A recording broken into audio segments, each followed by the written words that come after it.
Doctor Mohan Varghese അങ്ങ് ആദ്യം സൂചിപ്പിച്ചു, നേരത്തെ 100 കേട്ടിരുന്നെങ്കിൽ 200ഓളം എക്സിക്യൂട്ടീവ് ഓർഡേഴ്സ് ആണ് ഇന്ന് ഒപ്പുവയ്ക്കും എന്ന് കരുതുന്നത്. ഇന്ന് ഇവിടെ 10:30 മണിയാകുമ്പോൾ US-ലെ ഈസ്റ്റേൺ സ്റ്റാൻഡേർഡ് ടൈം എന്ന് പറയുന്നത് ഉച്ചയ്ക്ക് 12 അവിടെ, നമ്മുടെ രാത്രി 10:30 ആകുമ്പോൾ.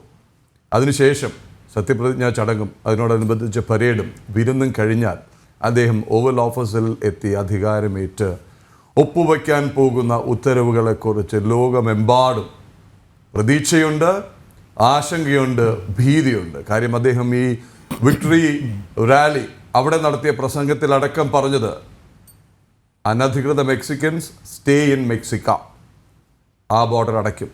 2, ഡ്രഗ് കാർട്ടലുകൾ, മയക്കുമരുന്ന് സംഘങ്ങളെ വിദേശ തീവ്രവാദ കൂട്ടായ്മകളായി തന്നെ കാണും എന്നുള്ളത്. 4, കുടിയേറ്റം സംബന്ധിച്ചുള്ള വ്യക്തമായ നിലപാട്. 1, ഇതുവരെ പക്ഷേ ഒരു റെക്കോർഡായിരിക്കാം. അമേരിക്കൻ എക്സിക്യൂട്ടീവ് ഓർഡർ എന്ന് പറഞ്ഞു കഴിഞ്ഞാൽ നമ്മുടെ സമാനമായ സർക്കാർ ഉത്തരവിന് തുല്യം അല്ലേ? അതുപോലെ ഇതൊരു റെക്കോർഡല്ലേ? എന്തൊക്കെ നമുക്ക് പ്രതീക്ഷിക്കാം? ശ്രീ പ്രദീപ്, ഒരു പ്രയോറിറ്റി അനുസരിച്ച് ഒന്ന് സ്പെക്കുലേറ്റ് ചെയ്യാനേ സാധിക്കും. ഇപ്പോഴത്തെ നിലയിൽ പ്രഖ്യാപനങ്ങൾ വന്നില്ല. ഈ 200ഓളം ഉത്തരവുകൾ തയ്യാറായി മേശപ്പുറത്തിരിക്കുന്നു. അത് സൈൻ ചെയ്യേണ്ട താമസം മാത്രമേ ഉള്ളൂ. കഴിഞ്ഞ വെയിറ്റിംഗ് പീരീഡ്, ജസ്റ്റേഷൻ പീരീഡിൽ ഇതേക്കുറിച്ചുള്ള എന്തെല്ലാം ഉത്തരവുകളാണ് വരേണ്ടത് എന്നതിനെക്കുറിച്ചുള്ള വ്യക്തമായ ധാരണ ട്രംപ് ആൻഡ് ടീം, ഇപ്പം ടീമൊക്കെ റെഡിയായി കഴിഞ്ഞു. ആരാണ് സത്യപ്രതിജ്ഞ ചെയ്യേണ്ടത്, കൂടെയുള്ള സെക്രട്ടറിമാർ ആരൊക്കെയാണ് എന്നതിനെക്കുറിച്ച് വ്യക്തമായ ധാരണയുണ്ട്. ആ ധാരണ അനുസരിച്ച് നോക്കുകയാണെങ്കിൽ ബിസിനസ് കമ്മ്യൂണിറ്റിക്ക് നല്ല പ്രാധാന്യം നൽകുന്ന ഒരു ടീം ട്രംപിനെയാണ് കാണുന്നത്. ഈ ആഭ്യന്തര പരിഷ്കാരങ്ങളുടെ ചുമതല, എല്ലാ കാര്യങ്ങളും സമഗ്രമായ ഉടച്ചു വാർക്കൽ. ഒരുപക്ഷെ നമ്മുടെ കേരളത്തിലെ ഭരണപരിഷ്കാര കമ്മീഷൻ എന്നൊക്കെ പറയുന്ന ഒരു സംവിധാനമുണ്ടല്ലോ, VS അച്യുതാനന്ദ നയിച്ച ഒരു സംവിധാനം. അതിന് സമാനമായ രീതിയിൽ ഇപ്പോൾ ഇലോൺ മസ്കിനെയാണ്, പ്രമുഖ വ്യവസായിയായ ടെസ്ലയുടെ സ്ഥാപകൻ, സ്പേസ് എക്സിൻ്റെ മുടിചൂണ്ടാമന്നനായ ഇലോൺ മസ്കിനെ തന്നെയാണ് ചുമതലപ്പെടുത്തിയിരിക്കുന്നത്. അതൊരു കാര്യം. അതുപോലെ അദ്ദേഹത്തിന് മറ്റ് ടീമുകൾ, ഈ ഫൈനാൻസ് സെക്രട്ടറി ആകട്ടെ, അല്ലെങ്കിൽ മറ്റു കാര്യങ്ങൾ, ട്രഷറിയുമായി ബന്ധപ്പെട്ട കാര്യങ്ങൾ നോക്കുന്ന ആളുകളാകട്ടെ, എല്ലാവർക്കും തന്നെ നല്ല ബിസിനസ് പാരമ്പര്യമുള്ള ആളുകളാണ്. അതുകൊണ്ട് എൻ്റെ ഒരു ചിന്ത എന്ന് പറയുന്നത്, ആദ്യത്തെ തീരുമാനം അമേരിക്കയുടെ ആഭ്യന്തര സാഹചര്യങ്ങൾ വിലയിരുത്തി പ്രധാനമായും ടാരിഫുകൾ എന്താണ്, ഇന്ത്യയിലെ ഉൽപ്പന്നങ്ങൾ അമേരിക്കയിലേക്ക് ഇറക്കുമതി ചെയ്യുമ്പോൾ എത്ര ടാരിഫാണ് ചുമത്താവുന്നത്, ചൈനീസ് ഉൽപ്പന്നങ്ങൾ അമേരിക്കയിൽ ഡംപ് ചെയ്യുന്നു എന്ന ഒരു പരാതിയും പരിഭവമുണ്ട്. അതിന് 60% വരെ നികുതി ചൈനീസ് ഉൽപ്പന്നങ്ങൾക്ക് ചുമത്തുമെന്ന ഒരു ഭീഷണി നിലവിലുണ്ട്. പക്ഷേ അത്രയൊന്നും ചുമത്തുന്നത് പ്രായോഗികമല്ല. പക്ഷേ ശക്തമായ തീരുവകൾ തീർച്ചയായും ട്രംപിൻ്റെ ഭാഗത്തുനിന്നുണ്ടാകും. അതുപോലെ മെക്സിക്കോയിൽ നിന്നും കാനഡയിൽ നിന്നും വരുന്ന ഉൽപ്പന്നങ്ങൾ, അതാണ് ഇമ്മീഡിയറ്റ് ബോർഡേഴ്സ്. അപ്പോൾ ഇതാണ് തീരുവകളെക്കുറിച്ചുള്ള കണിശമായ തീരുമാനങ്ങൾ ആദ്യഘട്ടത്തിൽ തന്നെ ഉണ്ടാകും എന്നാണ്, അല്ലെങ്കിൽ അതിൻ്റെ സൂചനയെങ്കിലും ഉണ്ട്. 2 അതിർത്തി കടന്നു വരുന്ന ആളുകളാണ്. പ്രത്യേകിച്ചും മെക്സിക്കോ ബോർഡർ മതിൽ കെട്ടി അടയ്ക്കും, പൂർണ്ണമായി പോറസ് അല്ലാതെ പൂർണ്ണമായി സീൽ ചെയ്യും എന്ന ട്രംപിൻ്റെ കഴിഞ്ഞ തെരഞ്ഞെടുപ്പിലെ പ്രോമിസ് പൂർണ്ണമായി നടന്നിട്ടില്ല.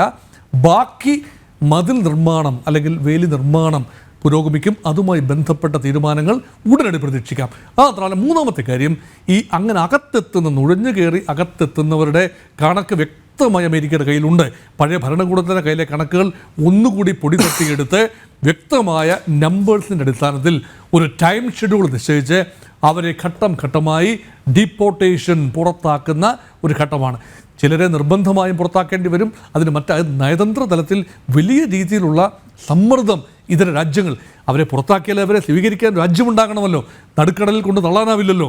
അതുകൊണ്ട് അതുമായി ബന്ധപ്പെട്ട ഒരുപാട് ഉത്തരവുകൾ സമാന്തരമായി ഇറങ്ങാനുണ്ടാകും. അതാണ് 200ഓളം എണ്ണമെന്ന് പറയുമ്പോൾ ഈ 3 കാര്യങ്ങളാണ് പ്രധാനപ്പെട്ടത്.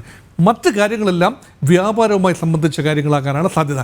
ഇതെല്ലാം തന്നെ ട്രംപ് ഉയർത്തിയ 2 മുദ്രാവാക്യങ്ങൾ. ഒന്ന്, മെയ്ക്ക് അമേരിക്ക ഗ്രേറ്റ് അഗൈൻ എന്ന് പറയുമ്പോൾ സാമ്പത്തികമായി ഓരോ അമേരിക്കക്കാരനും പ്രതാപത്തോടെ ജീവിക്കാൻ, ആഭ്യന്തരമായി ഉന്നതിയിൽ ജീവിക്കാനും, വിദേശത്ത് അമേരിക്കക്കാരൻ്റെ പ്രഭാവം മങ്ങുന്നു എന്ന ഒരു പ്രതീതി ഉണ്ടായത് ഒഴിവാക്കിക്കൊണ്ട് അമേരിക്ക എന്ന വിഖ്യാത രാജ്യത്തിൻ്റെ പൗരന്മാരായി അഭിമാനത്തോടെ ജീവിക്കാനുള്ള അന്തരീക്ഷം, ഇതാണ് ഒന്നാമത്തേത്.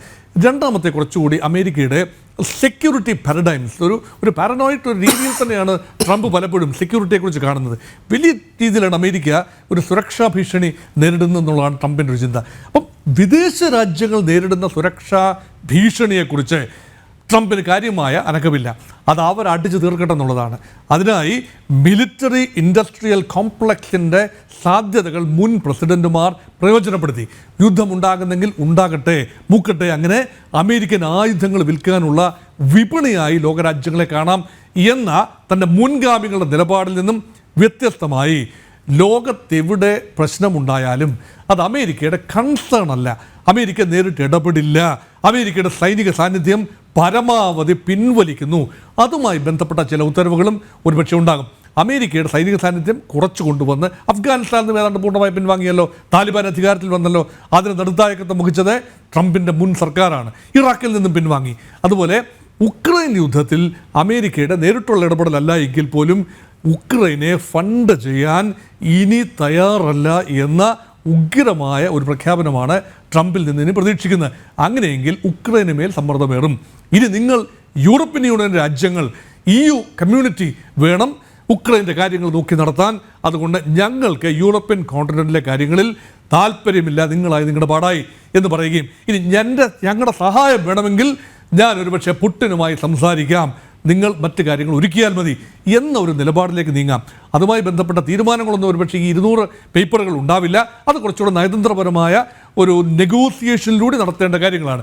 അതുകൊണ്ട് ഉടനടി ഇമ്മീഡിയറ്റ്ലി ഇന്ന് പ്രതീക്ഷിക്കാവുന്ന അല്ലെങ്കിൽ ഇന്ന് ഒപ്പിടും എന്ന് കരുതുന്ന കാര്യങ്ങളിൽ പ്രയോറിറ്റി ഇത് തന്നെയാണ്. സുരക്ഷ, ദേശീയ സുരക്ഷ, അതുപോലെ നുഴഞ്ഞുകയറ്റം, ഡിപ്പോർട്ടേഷൻ മുതലായ കാര്യങ്ങളിലുള്ള കൃത്യമായ നിലപാടുകളും പ്രഖ്യാപനങ്ങളും ഒപ്പുകളും ഉണ്ടാകുമെന്ന് തന്നെയാണ് പ്രതീക്ഷ.